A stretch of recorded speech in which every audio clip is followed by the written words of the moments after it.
Good morning everyone. So today we're going to continue our new topic agriculture. So let us proceed. So we were reached on types of farming. So there are three various types of farming. First is the subsistence farming, second is organic, and the third one is commercial. Now subsistence farming is divided into two types of farming. The first is primitive farming and the second one is shifting cultivation. And commercial farming is divided into four types of farming. The first is extensive and the second is intensive, third is plantation and the fourth is mixed. Now let us learn about the subsistence farming first. So, the aim of the subsistence farming is to cultivate crops for consumption by farmer and his family. Means the farmer grow crops for their own and for their family. Then the type of land in this type of farming is small in which he and his family works. Surplus crop can be exchanged or stored for future use in time of poor harvest. This farming is characterized by using simple techniques, family labor, and poor standard of living. Now, types of subsistence farming, as I have told you, there are two types of subsistence farming. The first one is primitive, and the second is shifting. So, let us learn about primitive farming. Now, there are some points about this farming. First is this primitive farming is found in some of the equatorial and tropical forests. Now, people use tools or implements to cultivate the crops. Now, they produce food for their own immediate needs.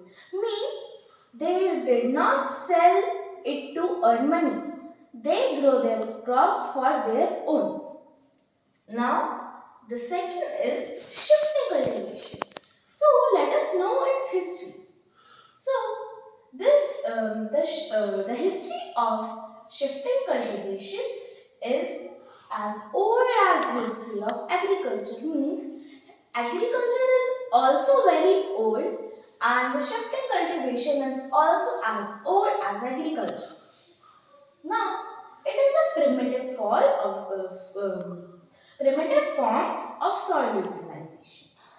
Then, the third point is this practiced usually in rainforest. Then, a patch of ground is cleared sometimes by fire. Means a small patch of ground is commonly cleared by the fire. Then, this is also called as slash and burn because they use fire to clear the patch of ground. Then, cultivators keep on shifting from one part to another where they clear new patches of ground. Now, the ashes are mixed in soil and form some of the crops uh, like maize, gram, cassava and potatoes. Then the next point is after the soil loses its fertility, uh, then the land is abandoned and cultivator moves to a new plot. As soon as when the soil loses its fertility. Now it starts with cutting trees and fire which clears a spot from the production. Now the next point is it is a cycle where farmers come back to their original place after a couple of years, means after 2 years. And it is a practice in thickly forests like Amazon rainforests, tropical Africa, South and Northeast Asia. Then commercial farming. Then what does a commercial farming do? The commercial farming produces crop for sale, usually for world market. Then there are many types of commercial farming which are extensive, intensive, plantation and mixed. Now let us learn about the extensive farming. So what does extensive farming implies? It implies employment of greater area of land in proportion to capital and labor. Now let us learn about the characteristics of extensive farming. The first is it is highly mechanized, mean where the extensive farming is going on that place many various types of machines are used. Then the second is size of holding is large because the number of the farmers means the workers is very large. Now third, it employs little labor.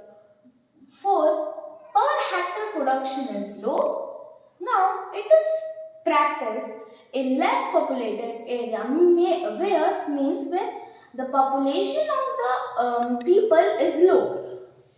Then the crops of this extensive farming means the major crops which are grown in extensive farming are mainly wheat, barley, oats and rye. Then intensive commercial farming. Now let us learn about the intensive commercial farming. So where it is practiced? So it is practiced where farmland is of high value. Now, some of the characteristics are small size of holding, scattered fields, and use of draught animals. Draught animals means those animals which are used in farming. Then use of domestic labor and dominance of cereal crops.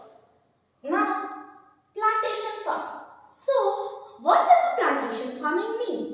Plantation farming means producing planted trees or bushes which gives yield over the period. Now, plantation depends from area to area with different crops. Means in some of the region there are some another crop in some of the area another crops means different types of crops are grown in the same. Then it involves home, school, hospital, clearing the forests, power supplies, preparing ground and laying roads and other amenities for workers because as the home of the workers are far away from the farming area that's why they will give them this amenities for workers. Then mixed farming. In mixed farming, they grow many different crops in small area. It means the area is small, but in that small area, they grow many of the different crops like wheat, barley, maize, etc. Now we will continue in the next class.